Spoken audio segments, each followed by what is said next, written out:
Welcome to GLM institute. दोस्तों, जब भी आप फायर अलार्म सिस्टम का इंस्टॉलेशन करने के लिए जाते हैं या फिर कस्टमर को कोटेशन या साइट सर्वे करना है, तो फिर किस प्रकार से मटेरियल का सिलेक्शन करना है, this is the question. So in this class today you are going to learn the different types of parts used in the fire alarm panel, all the units which are required to assemble the entire fire alarm panel। पूरे panel को assemble करने के लिए क्या क्या material लगेगा वो आपको समझना है। अगर हम पैनल की बात करें तो दो प्रकार के पैनल होते हैं, addressable panel, conventional panel. Addressable panel का जो आइडेंटिफिकेशन नोट है वो है लूप कार्ड। अब लूप कार्ड दोस्तों क्या होता है, जब भी आप पैनल को ओपन करेंगे ना तो इसके अंदर एक इस तरह का सॉकेट आपको दिखाई देगा। So this socket is a loop card. जो सारा का सारा केबलिंग होना है वो लूप कार्ड पर होना है। एमसीपी, हुटर, मॉड्यूल, जो भी डिवाइस आप लगाने हैं वो सारा कुछ लूप कार्ड के थ्रू होगा connection. Detector, MCP, hooter, module, सारा कुछ जितना भी मटेरियल है आगे मैं आपको स्टेप बाय स्टेप बताने वाला हूँ इसी वीडियो में। कन्वेंशनल फायर अलार्म सिस्टम में लूप कार्ड नहीं होता है, उसमें जोन यूज होता है, zone card. So this is a terminal. आप यहाँ देख सकते हैं एक प्लस है, एक माइनस है, फिर यहाँ पर एक प्लस है, एक माइनस है, इसी तरह से प्लस माइनस होता है, ठीक है।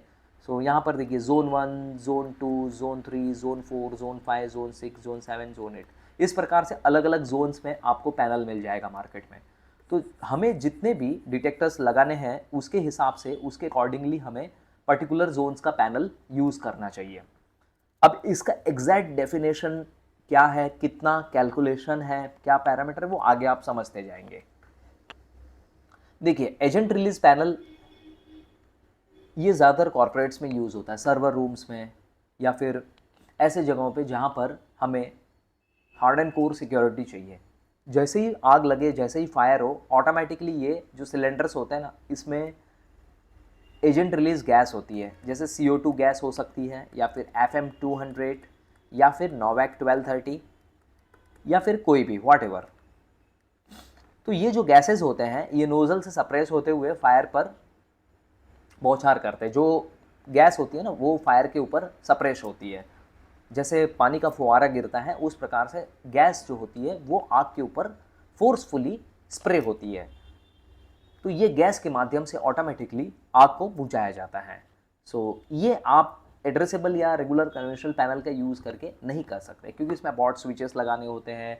इन जो सिलेंडर्स होते हैं इनको कंट्रोल करने के लिए जो स्विचेस यूज़ होंगे वो कनेक्ट करने होते हैं। So this panel is only compatible with the agent release systems. This is the AR category panel. Next, RP panel यानी कि repeater panel.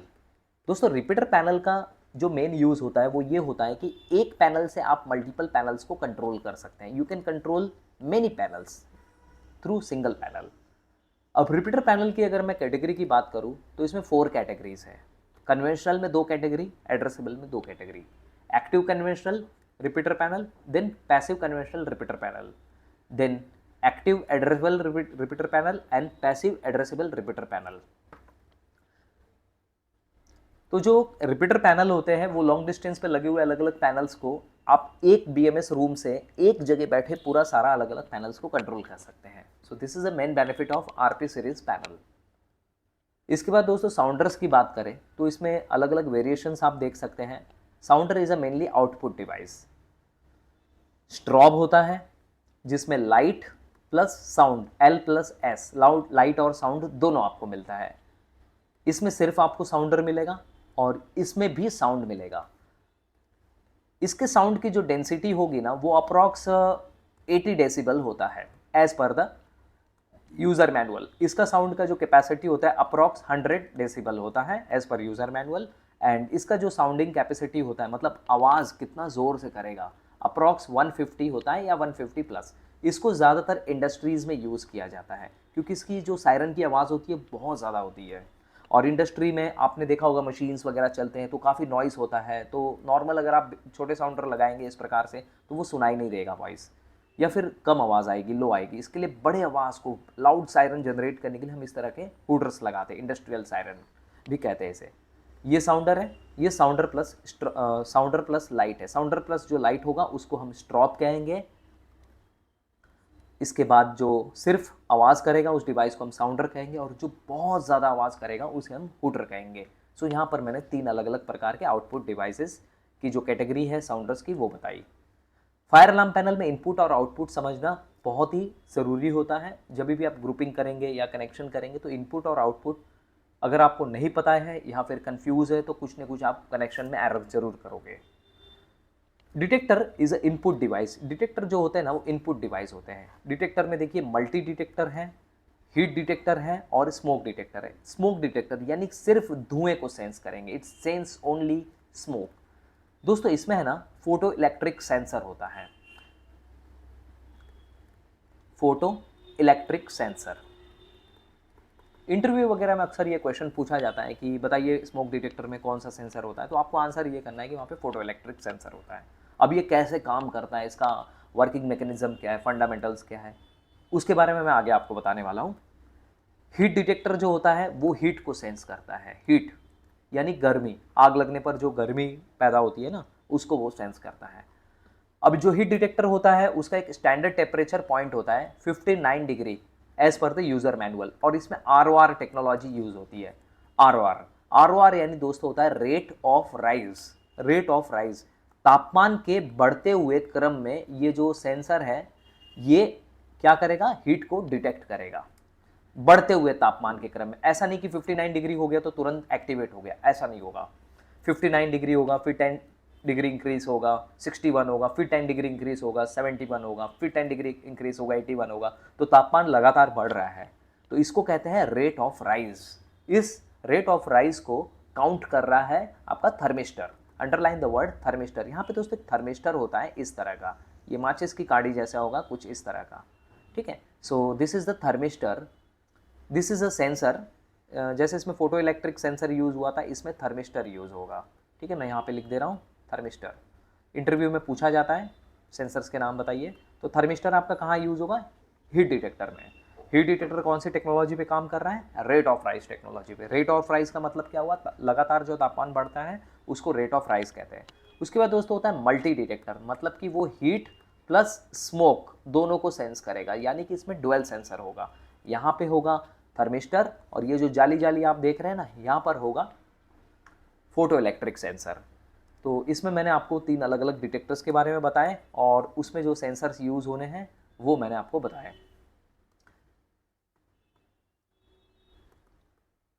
Okay, so the next type of detector is special detector, जिसमें gas detector होता है। Gas में कोई भी प्रकार का गैस हो सकता है, जैसे CO2 यानी carbon dioxide detector.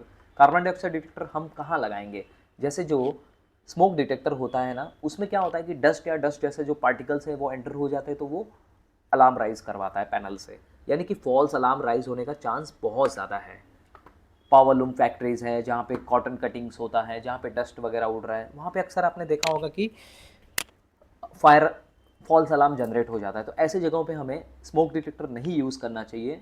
So there and that type of site not recommended to use regular smoke detector. At that kind of site always install CO2 detector. उस प्रकार की जो साइटें होती है वहाँ पे हमें CO2 डिटेक्टर इस्तेमाल करना चाहिए। फ्लेम डिटेक्टर जो दोस्तों जो होता है ना वो थर्मल लेंस पर बना हुआ रहता है। तो यहाँ पर देखिए थर्मल लेंस होता है, मैं यहाँ पे लिख दे रहा हूँ थर्मल लेंस। थर्मल लेंस जो होता है ना काफ़ी ज़्यादा हीट सेंसिटिव होता है। अक्सर एयरपोर्ट्स वगैरह में ये सेंसर्स आपको देखने को मिल जाएंगे, बड़े बड़े कॉर्पोरेट्स में भी यूज़ होता है। अगर कहीं पर फ्लेम हुआ है तो ये जो सेंसर है ना काफ़ी फास्ट तेज़ी से हीट को सेंस करेगा, काफ़ी तेज़ी से ये जो है आग की गर्मी को सेंस करेगा। तो इसको हम कहते हैं थर्मल सेंसर, ठीक है। तो ये है हमारा फ्लेम डिटेक्टर। इसके बाद होता है डक्ट डिटेक्टर। ऐसे जगहों पे हम यूज़ कर सकते हैं जहाँ पर रेगुलर डिटेक्टर्स लगाना पॉसिबल नहीं है, जैसे कि जो वायरिंग्स के डक्ट होते हैं इस प्रकार के होते हैं, वायरिंग के जो डक्ट्स होते हैं इस प्रकार के होते हैं, उसमें केबल्स होती है। तो इस प्रकार के डिटेक्टर अगर हम लगाते हैं, गैस डिटेक्टर या कोई भी रेगुलर स्मोक डिटेक्टर, तो वहाँ पर आप लगाने के लिए रीच आउट नहीं कर पाओगे, मतलब आपका हाथ नहीं जाएगा वहाँ पे। So at that type of site you can use duct detector. इसमें भी स्मोक डिटेक्टर ही होता है। So this is also smoke detector. इसके बाद दोस्तों यहाँ पर CNG डिटेक्टर है, गैस डिटेक्टर की कैटेगरी में है। CNG जहाँ पे CNG स्टेशन होते हैं, गाड़ियों में गैस वगैरह भरा जाता है, वहाँ पर भी आग लग जाती है, आपने देखा होगा, तो वो जल्दी ट्रेस आउट नहीं होती है। डिटेक्टर होने का फ़ायदा ये है कि तुरंत आग जो फायर है वो ट्रेस आउट हो जाए। तो यहाँ पर CNG डिटेक्टर बताया मैंने, इसमें CNG सेंसर होता है। और इसके बाद है बिम डिटेक्टर, ये ऑडिटोरियम में यूज होता है, ऑडिटोरियम या फिर आप इसको मॉल में यूज़ कर सकते हैं, या फिर जो वेयर हाउस होते हैं बड़े बड़े, इसमें यूज़ कर सकते हैं। मतलब जो हीट डिटेक्टर और स्मोक डिटेक्टर है वो भी यूज़ कर सकते हैं। तो फिर बिम डिटेक्टर क्यों यूज़ करें दोस्तों? जो हीट डिटेक्टर या स्मोक डिटेक्टर होते हैं ना, उसकी जो रेंज होती है, जो एंगल होता है, यानी कि उसका जो हाइट गैप पोजिशनिंग होता है ना, वो बिम डिटेक्टर से अगर हम कंपेयर करें तो बहुत लो होता है। अब इसका एग्जैक्ट जो पैरामीटर होता है, रेगुलर जो स्मोक डिटेक्टर या हीट डिटेक्टर है, वो 3x3 एरियाज आपके कवर करते हैं। So regular smoke and heat detector cover the 3x3 area, means 9 square metre, ठीक है, 9 स्क्वायर मीटर। लेकिन अगर हमारा जो ऑडिटोरियम है या वेयर हाउस है 30 मीटर, 40 मीटर या 50 मीटर की डिस्टेंस लंबा चौड़ा है, तो आप क्या करेंगे? वहाँ पे अगर आप रेगुलर हीट या स्मोक डिटेक्टर लगाते हैं तो क्वांटिटी काफ़ी ज़्यादा इंक्रीज हो जाएगी। ऐसे में हमें क्या यूज़ करना चाहिए? बिम डिटेक्टर यूज़ करना चाहिए। इसके बाद है दोस्तों कॉल पॉइंट्स। अगर हम कॉल पॉइंट्स की बात करें तो MPS यानी मैनुअल पुल स्टेशन, यानी कि आप जब भी देख लेते हैं कि कहीं पे आग लगी है, देखिए क्या होता है ना कि आग लगने के बाद में ऊपर धुआं पहुंचने में समय लगता है या आग की गर्मी पहुंचने में समय लगता है। आपने अगर कहीं पे देख लिया कि फायर हो चुका है, तो तुरंत आप MCP को इस तरह से डाउन साइड में प्रेस करेंगे तो ये तुरंत क्या होगा ना, MCP एक्टिवेट हो जाएगा। MCP एक्टिवेट होने के बाद क्या होगा? पैनल के पास सिग्नल जाएगा, और पैनल के पास सिग्नल जाने के बाद क्या होगा? सायरन बजेगा। मैं आपको एक बार फ्लो डायग्राम इसका बता देता हूँ कि जो फ्लो डायग्राम होता है ना फायर पैनल्स के, कैसे होते हैं। जैसे ये आपने एक MCP इंस्टॉल किया, ठीक है, और ये आपने फायर अलार्म, ये आपका है फायर अलार्म पैनल, और इसके साथ में आप कनेक्ट करते हैं साउंडर, ठीक है। चलिए, MCP क्या है? इनपुट डिवाइस है, और डिटेक्टर जो है वो भी इनपुट डिवाइस है। तो मैं ये दोनों एक ही में लिख देता हूँ यहाँ पे। सो इसको आप याद रखिए कि जो MCP होता है, जो डिटेक्टर होता है, दोनों ही इनपुट डिवाइस होता है। अब चाहे डिटेक्टर एक्टिवेट हो, चाहे आप MCP को मैनुअली एक्टिवेट करें, ठीक है। देखिए ये MCP है, ये भी MCP है, और ये MPS है। तीनों में से कोई भी डिवाइस हो सकता है। तीनों में से कोई भी डिवाइस आप एक्टिवेट करेंगे तो सिग्नल पैनल के डायरेक्शन में जाएगा। सिग्नल कहाँ जाएगा? पैनल के डायरेक्शन में जाएगा। अब फायर अलार्म पैनल क्या करेगा ना, उस सिग्नल को प्रोसेस करेगा और साउंडर को एक्टिवेट करेगा। साउंडर एक्टिव हो जाएगा। साउंडर एक्टिव होने पर हमें पता चलेगा कि आग लग चुकी है, मतलब लोग अलर्ट हो जाएंगे, सतर्क हो जाएंगे। अब एग्जैक्टली कहाँ पर फायर हुआ है वो आपको पैनल के डिस्प्ले पर जाकर चेक करना पड़ेगा। लोकेशन, फायर का जो लोकेशन है, कहाँ पर फायर हुआ है, वो आपको फायर पैनल के डिस्प्ले पे पता चलेगा। सो ये मैंने एक फ्लो डायग्राम आपको दिया है कि जो MCP है वो और डिटेक्टर जो है वो, उनके जो सिग्नल्स होते हैं फायर पैनल के डायरेक्शन में जाते हैं, और फायर पैनल सीधा आउटपुट करता है साउंडर को कि अब फायर हुआ है, साउंडर बजे, अलार्म बजे। MPS क्या होगा ना कि आप इसको डाउन साइड में फिंगर से डाउन करें, तुरंत एक्टिवेट होगा। MCP यहाँ पर देखिए ये ब्रेक ग्लास वाला है कि आग लगती है अगर आपने देखी है कहीं, तो तुरंत इसको कांच को फोड़ दीजिए और ये एक्टिवेट हो जाएगा। MCP मैनुअल कॉल पॉइंट में क्या होता है? ग्लास ब्रेकिंग वगैरह कुछ नहीं है, ये बटन सीधा प्रेस करना है और ये एक्टिवेट हो जाएगा। तो ये सारे भी डिवाइसेस जहाँ भी फायर अलार्म सिस्टम लगने हैं वहाँ पर कंपलसरी यूज़ होना है। अब इसकी जो क्वांटिटी रहती है अगर डिटेक्टर से कंपेयर करें तो काफ़ी कम रहेगा। अक्सर आपने देखा होगा एक फ्लोर पर 1 या 2 MCP या MPS यूज़ होगा एज़ पर द रिक्वायरमेंट। इसके बाद दोस्तों ऑटोमेटिक डोर रिलीज़ कंट्रोल के लिए हम इस तरह का एक इमरजेंसी डोर रिलीज़ बटन लगाते हैं। ADR सिस्टम इसको बोलते हैं, ADR। आपने बड़े बड़े जो हाई राइज टावर है वहाँ पर एग्जिट लाइट देखा होगा, इस तरह का ये लॉक देखा होगा। देखिए ये लॉक है, दिस इज एक्चुअली लॉक। मैं इसको हाईलाइट कर देता हूँ, ये लॉक है, ठीक है। ऑटोमेटिकली क्या होगा ना कि फायर होने पे लॉक ओपन हो जाएगा। ऑटोमेटिकली क्या होगा ना कि आग लगने पर ये दरवाज़ा खुल जाएगा, ओपन हो जाएगा। तो हमें पूरा प्रॉपर जो है फायर अलार्म पैनल का जो रिले होता है ना, रिले से ये सारा कुछ कनेक्शन करना होता है। और फायर होने पर तो डोर ओपन होगा, प्लस मेडिकल इमरजेंसी में अगर आप मैनुअली डोर को ओपन करना चाहें तो भी कर सकते हैं इस तरह के डिवाइसेस को यूज़ करके। मतलब रिले का कनेक्शन दोनों के लिए वैलिड रहेगा। आग लगने पे अपने आप डोर ओपन होगा, और अगर मेडिकल इमरजेंसी के कंडीशन में आप चाहते हैं कि मैनुअली मैं डोर ओपन करूं तो आप इस तरह का डिवाइस लगाएंगे वहाँ पर। इसका कनेक्शन वगैरह सब कुछ आप हमारे फायर अलार्म सिस्टम के कोर्स में सीखेंगे। स्टेप बाय स्टेप पूरा सिखाया हुआ है कि किस प्रकार से इनके कनेक्शंस को सेटअप करना है। इसके बाद दोस्तों गैस सप्रेशन डिवाइसेस की मैं बात करूँ तो ये सारे डिवाइसेस यूज़ होगा। अब मैंने आपको एजेंट रिलीज पैनल के बारे में बताया था कि आग लगने पर अपने आप क्या होता है ना कि जो फायर सप्रेशन गैसेस हैं CO2 या फिर नोवेक 1230 या FM200 वो रिलीज़ हो जाती है। काफ़ी एक्सपेंसिव गैस होती है वो। तो आप अगर ये चाहते हैं कि उनको तुरंत उस गैस को रोक सकें तो उसके लिए आपको ये अबॉर्ट स्टेशन यूज करना चाहिए। इसका शॉर्ट फॉर्म है MGAP यानी manual gas abort point. Manual gas abort point से आप क्या कर सकते हैं, जो गैस डिस्चार्ज हुआ है उसको आप कट ऑफ कर सकते हैं, इमिडिएटली कट ऑफ हो जाएगा। सेम यही है इसका भी function MGRP manual gas abort point. इसको अबॉर्ट कर दीजिए यहाँ पे AP MGAP अबॉर्ट पॉइंट। इसमें और इसमें अगर मैं डिफरेंस देखूँ तो ये आपको इस तरह से घुमाना पड़ेगा इस डायरेक्शन में और इसको आपको प्रेस करना पड़ेगा, that's it. So this is also जैसे फायर सप्रेस हो सॉरी जैसे गैस सप्रेस हो रहा है उसको कट ऑफ करने के लिए यूज़ हो रहा है। So both have a similar functionality, both are useful to abort the gas. इसके बाद गैस रिलीज़ है कि मैनुअली अगर आपको गैस को डिस्चार्ज करना है तो ये आप यूज़ कर सकते हैं। जैसे ही आप इसको प्रेस करेंगे जो भी टाइमर आपने सेटअप किया है उसके अकॉर्डिंगली क्या होगा, गैस डिस्चार्ज हो जाएगा। इसका शॉर्ट फॉर्म है MGRP manually gas release point. तो ये दोस्तों हम AR सीरीज़ के जब पैनल यूज़ करते हैं ना तो वहाँ पर यूज़ होता है।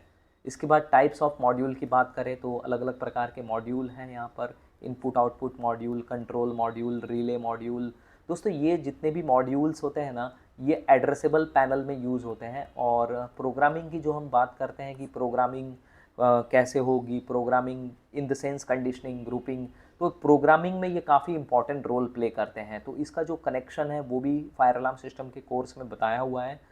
इनपुट आउटपुट मॉड्यूल की बात करें तो ये ज़्यादातर एयर कंडीशनर्स में यूज़ होता है कि ऑटोमेटिकली फायर होने पे एयर कंडीशनर ऑफ होना चाहिए। और कंट्रोल मॉड्यूल की बात करें तो हम ये फायर पैनल एड्रेसेबल कैटेगरी के पैनल में यूज़ करते हैं कि आपने कन्वेंशनल सायरन वगैरह लगाया है, हुटर लगाया है या स्ट्रॉब लगाया है तो वो एक्टिवेट होना चाहिए। रिले मॉड्यूल एक्सेस कंट्रोल्स के लिए, लिफ्ट के पैड्स के लिए यूज़ होगा। इसके बाद जोन मॉड्यूल जो है आपका यूज़ होगा कि जो डिवाइस है, पैनल जो है हमारा, उसको कंप्यूटर के साथ कनेक्ट करना है और IP एड्रेस के थ्रू कनेक्ट होना चाहिए स्विचेस से, राउटर्स के साथ में, तो इसमें जोन मॉड्यूल्स यूज़ होगा। मॉनिटर मॉड्यूल का इस्तेमाल आप करेंगे फ्लो स्विचेस के मॉनिटरिंग के लिए। रिले मॉड्यूल अगेन यहाँ पे रिपीट हो गया है, ये अदर ब्रांड का है तो थोड़ा सा दिखने में अलग है, but this is also use for same purpose to control the multiple doors की। जैसे नॉर्मली फायर पैनल में क्या होता है ना, एक रिले होता है। रिले से क्या होता है ना कि वो ऑन होने पर एक साथ सारे डोर ओपन हो जाते हैं। तो आप चाहते हैं कि एक साथ सारे डोर ओपन नहीं हो, पर्टिकुलर एरिया का फायर हुआ है तो पर्टिकुलर डोर ओपन होना चाहिए, तो उसके लिए आप ये रिले मॉड्यूल यूज़ कर सकते हैं इंडिविजुअली डोर लॉक के साथ में। इसका जो कनेक्शन है वो भी फायर अलार्म सिस्टम की क्लास में आप सीखते हैं स्टेप बाय स्टेप और अच्छे से आप ऑन साइट काम कर सकते हैं। फिर दोस्तों ये कोर्स के बारे में अभी मैं आपको बता रहा हूँ कि जो फायर अलार्म सिस्टम का हमारा इन डिटेल कोर्स होता है वो किस प्रकार से आप कर सकते हैं। देखिए कोर्स ऑनलाइन और ऑफलाइन दोनों मोड में अवेलेबल है। ऑनलाइन कोर्स करने के लिए GLM इंस्टीट्यूट ये ऐप आप डाउनलोड कर लीजिए, फ्री ऑफ कॉस्ट अवेलेबल है गूगल प्ले स्टोर में। अगर आईफोन है आपके पास तो आईफोन के लिए आप क्लास प्लस ऐप को डाउनलोड करें। सबसे पहले क्लास प्लस ऐप डाउनलोड करें। क्लास प्लस ऐप को डाउनलोड करने के बाद वहाँ पे ORG कोड पूछा जाएगा जो कि ब्रीजर है, वो एंटर करना है। जो फायर अलार्म सिस्टम का ऑनलाइन कोर्स है दोस्तों उसमें इस प्रकार के रिकॉर्डेड वीडियोस हैं, सारा कुछ स्टेप बाय स्टेप इसमें आपको सिखाया जाता है। Material selection, types of panel, उनके सर्किट डायग्राम्स, कनेक्शन की वायरिंग कैसे करनी है, ऑन साइट काम कैसे होता है, कोई फॉल्ट आए तो उसे कैसे ट्रबल शूट करना है, कन्वेंशनल पैनल के साथ एड्रेसेबल पैनल को कैसे कनेक्ट करेंगे, मॉड्यूल्स कैसे लगाने हैं, उनके जो पैरामीटर्स होते हैं वो क्या है, कंप्यूटर या लैपटॉप से कनेक्ट करके प्रोग्रामिंग कैसे करना है, डिवाइसेस को रीनेम कैसे करना है, सब कुछ स्टेप बाय स्टेप इस वीडियो ट्यूटोरियल में आप सीख सकते हैं। और अगर आप ऑफलाइन क्लास करना चाहते हैं तो आप मुंबई में GLM इंस्टीट्यूट की जो ब्रांच है वहाँ पर जाकर ये कोर्स प्रैक्टिकली सीख सकते हैं। इसके बाद दोस्तों अगर जॉब या कैरियर अपॉर्चुनिटी की मैं बात करूँ तो ऑलवेज एवरग्रीन मार्केट है फायर अलार्म सिस्टम का। अगर आप गूगल में सर्च करेंगे वैकेंसी तो काफ़ी सारे वैकेंसीज ऑल टाइम अवेलेबल रहते हैं इंडिया में और गल्फ में। So welcome to the GLM institute. Course करने के लिए आप कांटेक्ट करें JLM इंस्टीट्यूट के हेल्पलाइन नंबर पर 9619447939। Thank you.